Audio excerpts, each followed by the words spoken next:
So some of you will accidentally find your purpose or the areas of your calling. Some of you have studied the same degree that will lead you to your greatness. That's fine. But in your heart, when you go to bed at night, be true to thyself. Parents, thank you very much for your guidance and your support to this day. Some of these children have studied degrees that are for you. Tell them. Because that's what you wanted. They're here. I'm not saying it behind them. I'm saying it in front of them. My father will explain that to you if you were here. Go to them after today. Kneel down, prostrate. Thank them very much for the choice and for the investment and for the opportunity they have given you. Give them the certificate and go and make something of your life.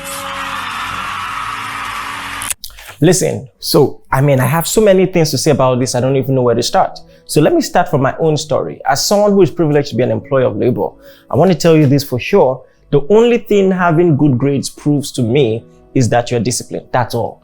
If you have a 2-1, it proves to me that at least, just like you did in school, you know how to wake up and have a task and see to it that task is executed. Because someone who has good grades had to wake up every day, not miss classes, be consistent in keeping a study habit, and coming out with good grades. But listen, when it comes to the practicality of problem solving, that may or may not be an advantage. In fact, in some cases it's a disadvantage, because a good number of people who come out with good grades, they are used to just reading garbage in, garbage out, doing what they are told. They are not subconsciously, they lose the ability to challenge the status quo.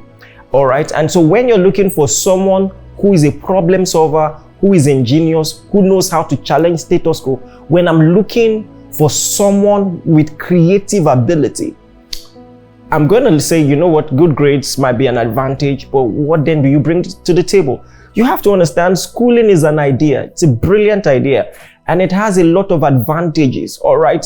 With school, you have the discipline in learning. All right. If you were learning on your own terms, some days you won't show up. But the fact that at a particular time you must be at school, there's a particular curriculum, it builds the discipline. And of course, in some sense, there is that peer-to-peer learning. You see your friends and you also share minds. You build social skills and all of that. But all of that is an idea. Schooling is someone's idea. And it's such a blessing. If you went to school, but in real life, learn to solve problems. Look inwards. What gifts do you have? Then look at the world. What problems are in the world? And where do your gifts intercept the problems of the world? What do you have to offer? And find the best fit and solve problems. That is the way, to make meaning of your life. All right. Some of you might achieve that by going to school. Some of you may not. Listen, my international audience, you might want to watch the TED Talk video that talks about a particular tribe in Nigeria called the Igbos. And then the business model is called one of the best business models in the world. They practice a style of business apprenticeship that is top tier, in the world. It's been studied by me. So I think there's a TED Talk video. We'll put the link, all right, in the description. I want to say this. If you're going to go to school, at least go to school like an Igbo guy. An Igbo guy, first and foremost, many of them already grew up in an environment of entrepreneurship. And so when they are going to school, they're going to school with business in mind.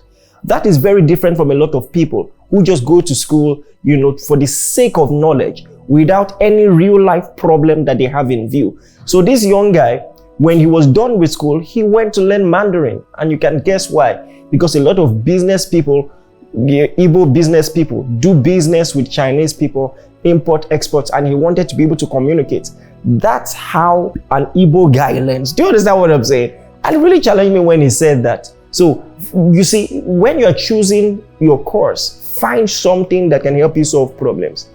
And if you already studied something that you think is not relevant in life, then you have to learn to evolve, all right? I like David. I think David is a good example of how a Nigerian should be.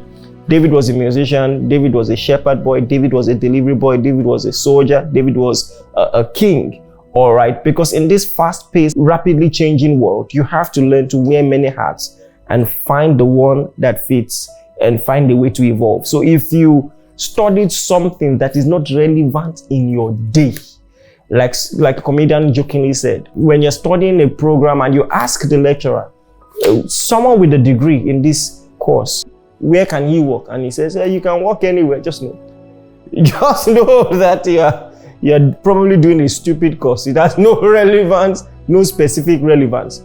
Find a way to evolve. Find a way to, even if it is far removed from what you even studied, be ready to take that challenge. Take professional courses or just learn. Because at the end of the day, it's way different out there. Challenge yourself.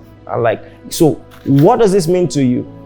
Seeing someone with this woman's track record who also went to school, but then I think started her own career as a furniture maker, if I'm not mistaken, that just tells you can challenge yourself. Do something, okay? Do something and don't limit yourself to what you studied in school. I hope this helped. God bless you and watch out for the next video.